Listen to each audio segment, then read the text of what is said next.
Hello guys, তোমরা সবাই কেমনি আছো? আশা করি সবাই খুব খুব ভালো আছো। আমিও খুব ভালো আছি। মায়ের লাইফস্টাইল চ্যানেল থেকে অনেক অনেক শুভেচ্ছা ও ভালোবাসা জানি আজকের ভিডিও শুরু করছি।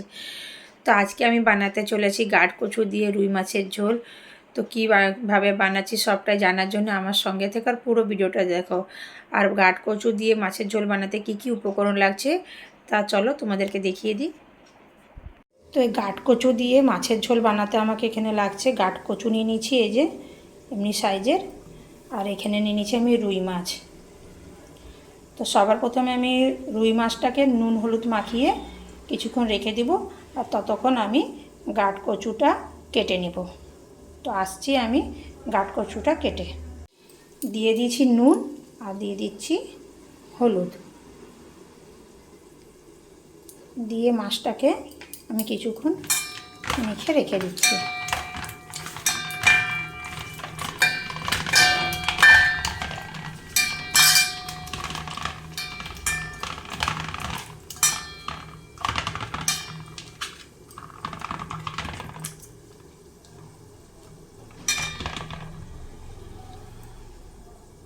মাছটা নুন হলুদ মাখিয়ে রাখানো থাকুক, আর ততক্ষণ আমি গাঁট কচুটা কেটে নিচ্ছি। তো এখানে আমি গাঁট কচুগুলো এমনি লম্বা লম্বা করে কেটে নিয়েছি, ধুয়ে একেবারে নিয়ে চলে এসেছি। আর এদিকে গ্যাসে আমি কড়াই বসিয়ে দিয়েছি। কড়াইতে আমি দিয়ে দিচ্ছি সর্ষে তেল।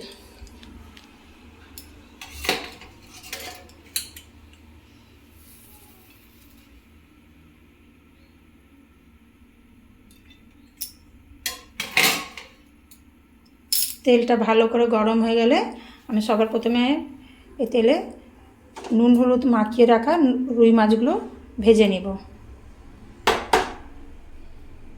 তেলটা গরম হয়ে এসছে, আর আমি এতে অল্প একটু হলুদ দিয়ে দেবো যাতে মাছ দিলে মাছগুলো না ছিটায়।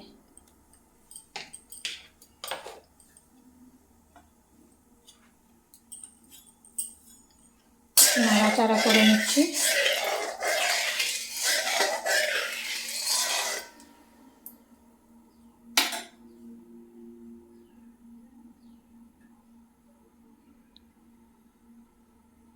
তেল খুব সুন্দরভাবে গরম হয়ে গেছে। এবারে আমি এতে নুন হলুদ মাখিয়ে রাখা মাছগুলো দিয়ে দিচ্ছি।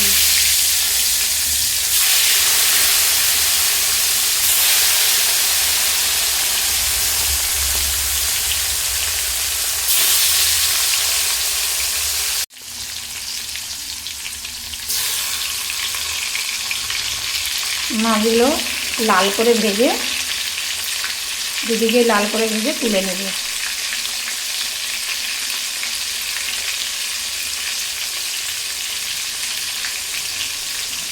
মাছগুলো ভাজা হতে হতে আমি এদিকে একটা মশলার পেস্ট তৈরি করে নিচ্ছি।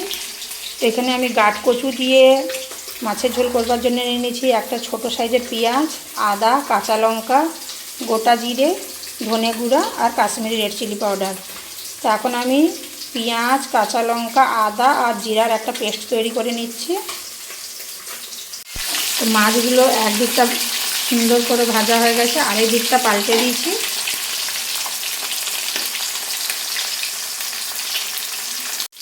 তো মাছগুলি আরেক পাশটাও ভালোভাবে ভাজা হয়ে গেছে। এবার মাছগুলো আমি তুলে নেব। যেহেতু এক হাতে মোবাইল থাকে সেজন্য তুলার ভিডিওটা আপনাদের সাথে শেয়ার করতে পারি না। তো এই দেখো লাল করে ভেজে তুলে নিচ্ছি, আর এই যে তেলে বাকি মাছগুলো ভেজে নেব।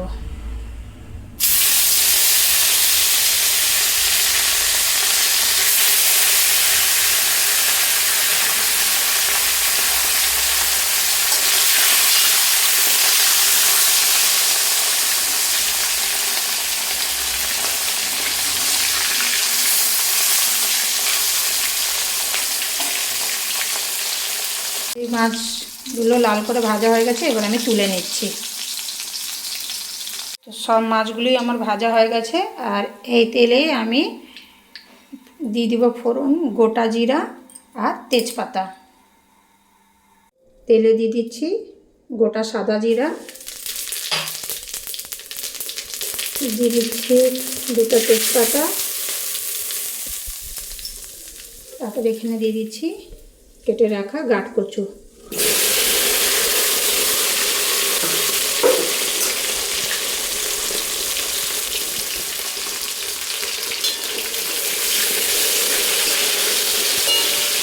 কচুটা হালকা একটু লাল করে ভেজে তারপরে আমি এতে একে একে সব মশলা দিয়ে দেব।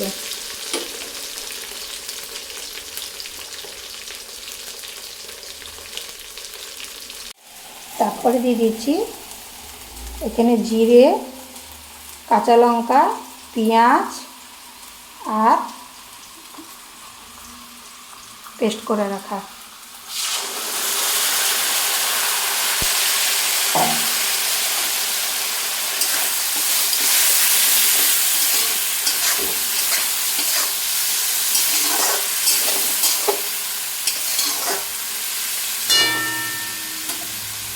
মশলা দিয়ে কিছুক্ষণ কষিয়ে নেবার পরে এতে আমি একটা দিয়ে দেবো মিডিয়াম সাইজের টমেটো।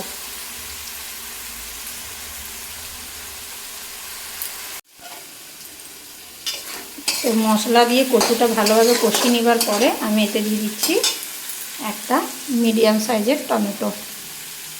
এই যে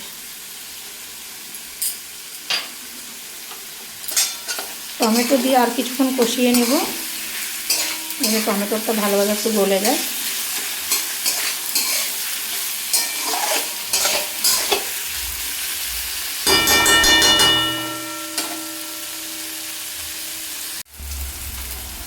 তো টমেটো দিয়েও কচুগুলো ভালোভাবে ভাজা হয়ে গেছে। এবার আমি এতে দিয়ে দেবো পরিমাণ অনুযায়ী জল।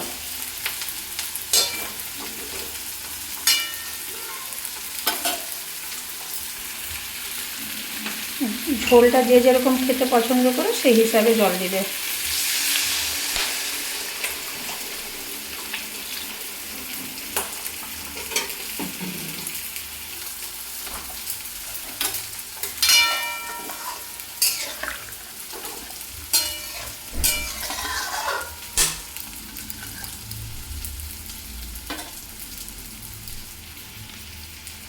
আমি বেশি ঝোল দিচ্ছি না, রাখছি না, কারণ আমি একটু মাখা মাখা করব। ঝোলটা ভালোভাবে ফুটে উঠলে এতে আমি মাছগুলো দিয়ে দিব।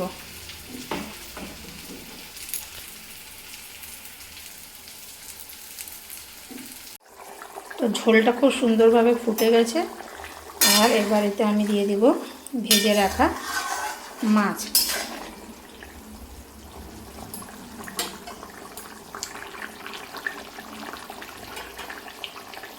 এই যে আমি ভেজে রাখা মাছগুলি এর মধ্যে দিয়ে দিচ্ছি।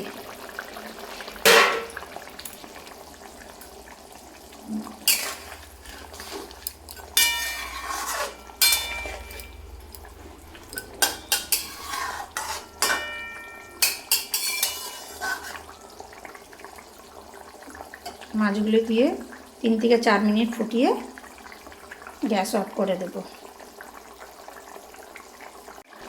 তো দেখতেই পাচ্ছ ঝোলটা একটু ঘন ঘন হয়ে এসছে।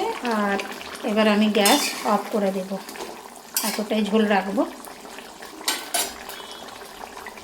আমি গ্যাস অফ করে দিলাম আর তোমাদের সাথে আমি শেয়ার করলাম বাড়িতে আমি গাঁট কচু দিয়ে কিভাবে রুই মাছের ঝোল করে থাকি।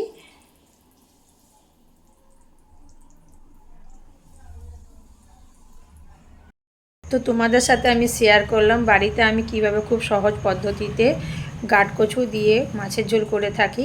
যদি ভিডিওটা ভালো লেগে থাকে তো লাইক কমেন্ট শেয়ার করতে ভুলবে না। আর যারা আমার চ্যানেলে নতুন তারা নিশ্চয়ই একটা সাবস্ক্রাইব করবে। আসছি আবার নতুন ভিডিও নিয়ে। সবাই ভালো থেকো, সুস্থ থেকো, এইভাবে পাশে থেকো। আজকের জন্য এতটাই, চলো বাই বাই।